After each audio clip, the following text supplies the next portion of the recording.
Oh, interesting chat with Chris Bishop. And one of the three members, or the triumvirate of evil, that Russell Norman gave a speech off his iPhone using technologies that, wouldn't be possible if the Greens were in government. One of the triumvirate of evil fast-tracking ministers is, of course, Shane Jones, who has sent really the Greenies and the net zeroers into absolute apoplexy by announcing that before the end of the year, the moratorium on oil and gas exploration in this country is going to be lifted.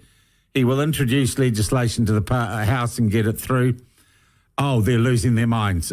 Joining us now is Shane Jones. Minister, good morning to you. Hey, kia ora, folks. Thank you for having me on the show. All right. Shane, did you just do this to actually send all the people who marched down Queen Street spastic? The people who march down Queen Street have a democratic right, you and I both know, to vent their spleen and make their feelings known. They didn't have a right to leave all of their trash around on the street of Queen Street and not take their ill-considered, ill-conceived signs with them home. It's a small mark of hypocrisy in my view. All right. Also the hypocrisy that Chris Bishop pointed out, that Labor, of course, had fast-track legislation as well introduced during COVID. 17 schemes approved.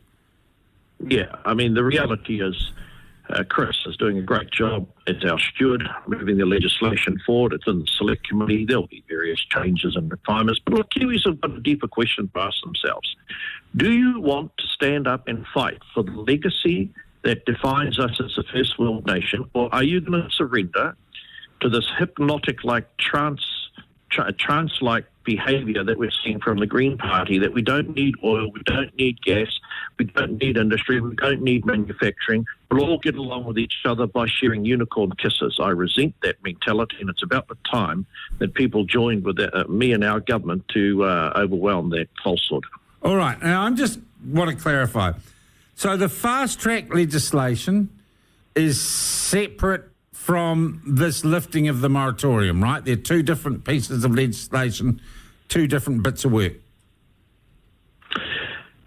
You're right.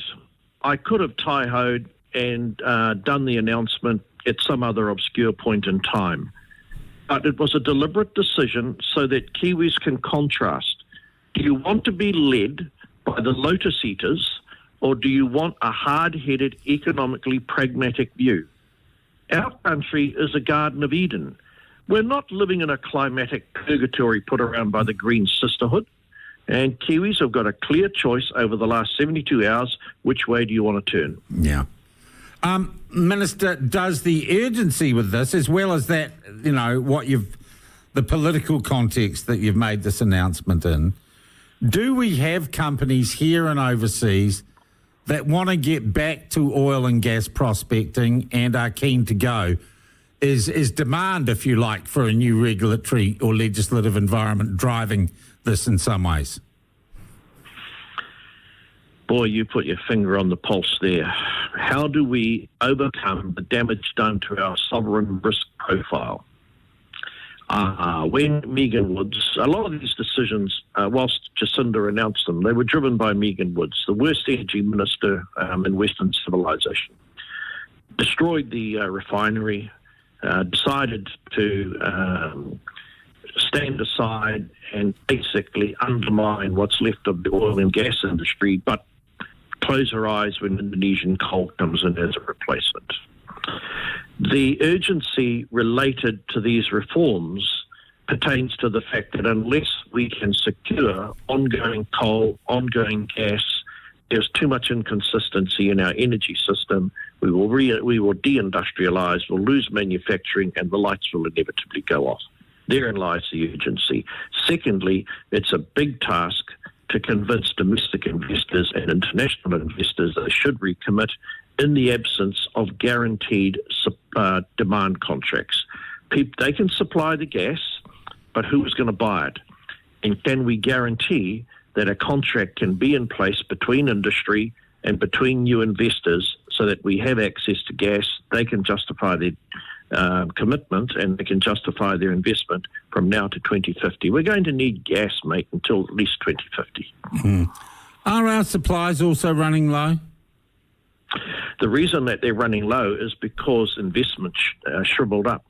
People felt, I'm told, that the investment levels were not worth pursuing because there was no confidence that there would be a market to purchase the gas. Fonterra and a host of other players were bullied, in my view, into moving away from gas-fired capacity in their industrial investments, coal, towards bioenergy, solar, wind, and all of which is important. However, unless we can keep the lights on during the transition, how the hell are you going to maintain a first world quality of life? Right, I get you. It seems to me we're in some peril then. I mean, our economy is stagnant. And the fact is, Minister, no matter how quickly you get this moratorium lifted and we can drill, extract, search for gas and fossil fuels again, if you lose the election, if the Greens and Labor get in 2 years' time, the industry's stuffed again. Well, I think the problem will be deeper. I think we'll have a South African kind of situation where we have intermittent blackouts and we have a pattern of energy delivery in New Zealand that is riddled with uncertainty, and you know as well as I do that will cause industry to decamp to other countries because they can't keep factories and employees in a position where they're paying their wages if they can't keep the lights on. At the end of the day, it's less to do about the Greens and their Venezuelan threats. Labor, they can't work out whether they're a fiddle or an elbow. I don't believe that Kiwis will tolerate the destruction of the economy. Yeah, you see, but mainstream media are telling me, and Twitter's telling me that there were up to 70,000 people in the streets of Auckland yesterday. There's a cartoon in the Post this morning that shows you as a skittle with the bowling ball of public opinion about to knock you for six. The picture we're being painted is that New Zealanders are almost in revolt at your plans to get some economic activity and certainty in this country. But how many other MPs have you seen who will stand up against that rebel? How many other MPs have you seen for a long period of time who are willing to face down that mob? We are not going to surrender our economic security to this woke-riddled rebel. We're going to stand up and talk through every vein and every corridor possible. You need to defend the resilience of your nation. We've reached tipping point in relation to this green hysteria. We've reached tipping point in respect of this religious piety that riddles our public discourse because people are too afraid. They're going to be cancelled. They're going to be shouted down. Well, let me tell you, these green frogs have met their match in me. Well, I just heard Chris Bishop on this program say that climate change is the major issue.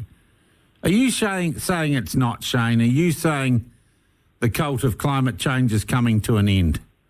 That Paris Accords are not going to be adhered to, and we're going to see, if you like, a fundamental or a tectonic shift in that global trend? This is what I predict.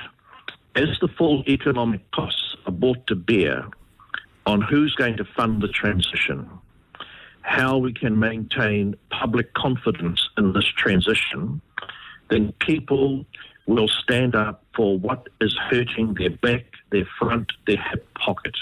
I'm not saying that the science, I'm not saying that the technical experts are off the planet.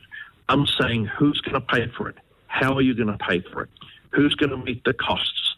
And until we come sooner rather than later to grappling with that inordinate reality, then all of this green hysteria, which we saw with the lotus eaters on Queen Street, will continue to blight us and blind us, but it won't actually Do you put think money that in our is an pockets. international trend, Minister? Oh, I Do you think you are, if you like, and I hate to use the phrase, on the right side of history on this one? Well, let's wait and see what the electorate says. But I get a lot of my information from industry. Yeah. I get a lot of my information from people who live in the world of making decisions on a rational, scientific, technological basis. I tend not to take my information from the Guardian newspaper, and I certainly don't sip from the same well as Chloe and the Green Sisterhood. All right. Look, while I have you here, one other issue that has been kicking round, though the acting Public Service Commissioner has done her best to calm it down by making some sort of announcement, the continuing speculation and revelations about the Māori Party, the Waiparaira Trust, Marae in Auckland, and a Māori seat won by the narrowest of majorities. What is your view on what is going on there? I think the Māori Party will probably suffer the baleful attention of the Serious Fraud Office. All signs are leading towards that direction, although I've got doubts that I've expressed other places about that institution. I think at a deeper level, when Kiwis saw the Māori Party, like the Duke of York, march 10,000 up to the top of the hill, had a look, realised they couldn't achieve anything, then marched them down. They've created a set of expectations that fermented a level of discord that's very unhealthy within Māori. And when the young puti, the young lady, the young girl who's from Tainui, stood up and insulted Winston Peters and said in Māori, our Māori blood is wasted in your veins. I thought at that point in time I'd seen a deep and troubling reflection of the mentality the Māori Party is putting around. To have insulted Winston Peters like that, who has the blood in his veins of the same as the kingitanga, if you want to get really technical about whakapapa. That firstly. Secondly, then I dwelt upon what is the pulse behind that mentality, because I've been in Parliament a long time, and I chose not to respond to that insult. I'll be doing that on the Tainui Marae, but I feel that the moment that I respond to those insults, the people handing it out are very fragile. And then all of a sudden a bloke like me becomes accused of being misogynistic and a bully. Of course you are. But if you bring that level of rhetoric to the highest court in the land, then there will be a response, but it'll be a response that I give at a time of my choosing. I thought that was a disgusting display of disrespect, broke every Māori protocol. The very people who pretend to be the carriers of a new level of Māori morality. Can I ask you, Minister, also, it strikes me that the shenanigans, let's use a nice euphemism, the shenanigans around the Māori Party, and of course that includes the Waiparaira Trust, Te Whānau Ora, are they part of a culture that has grown up in the last 6 years and under the previous government, where certain inconsistencies, a blind eye was turned. Things were looked the other way because it was tikanga. It was the way things were done. It was the wonderful, tolerant, new, caring, sharing, understanding, bicultural New Zealand that was taking shape. So some groups, some political parties, some charities don't have to, have the same, I guess, post-colonial racist rules applied to them. The establishment, such as it is, rules, conventions, laws, restrictions, now practices the culture of appeasement. Of course, they never extended any appeasement to Winston and I when the Serious Fraud Office investigated us in 2020. They did not. Yeah, that's right. And although we're both of Māori extraction, we don't sing from the same hymn sheet as the Māori Party, as the Whānau Ora. So the SFO itself is a part of the culture of appeasement.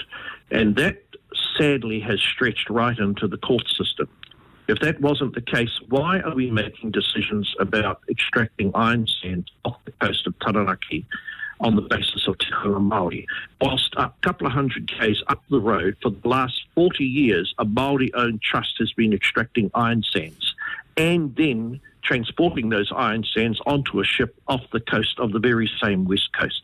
Now, that's not an inordinate double standard. And, hey, good on that Māori hapu up in Waikato for selling iron sands, for extracting iron sands. They should be on the honours list as far as I'm concerned. Then you go a bit further south, and then you find that another hapu who have been, in my view, completely weaponised by the Green movement, now relying and penetrating what's left of the integrity of a lot of these judicial decisions. Tikanga Māori is not something that is capable of making or being used exclusively as a decision-making point on natural resource development needed for the critical earth minerals required for our climate change transition. I guess what I'm getting at is if nothing happens over the Māori Party, what goes on in the Marae, Te Whanaora and the Waiparara Trust, has anything really changed since the election? Doesn't this need to be dealt with? Well, as I said to you, I suspect it will be, but it'll have to, these things... Okay, I've suffered the downside of a rush to judgment by the establishment against our party. And when decisions are made, they've got to be taken in a very judicious way, but something obviously has happened that's quite weird at that Manurewa Marae, which actually is very sad because I know many of the people associated with that marae, and I suspect it's a marae that's been colonised by the Māori Party. Shane, I thank you very much for your time in covering both those issues off this morning. When are we likely to see the first blush of this legislation in the House? Well, just to round up, there's 4 things in the legislation. They're creating a more permissive regime for low-impact mining. We're opening up the Dock Estate in Taranaki for mining, obviously not Mount Taranaki. We are also lessening the burden upon investors in terms of how they meet the costs of decommissioning, and we're making it a very efficient process to allocate new rights to investors to go and search and all that done and dusted by the end of this year. By the end of this year. All passed, done and dusted by the end of the year.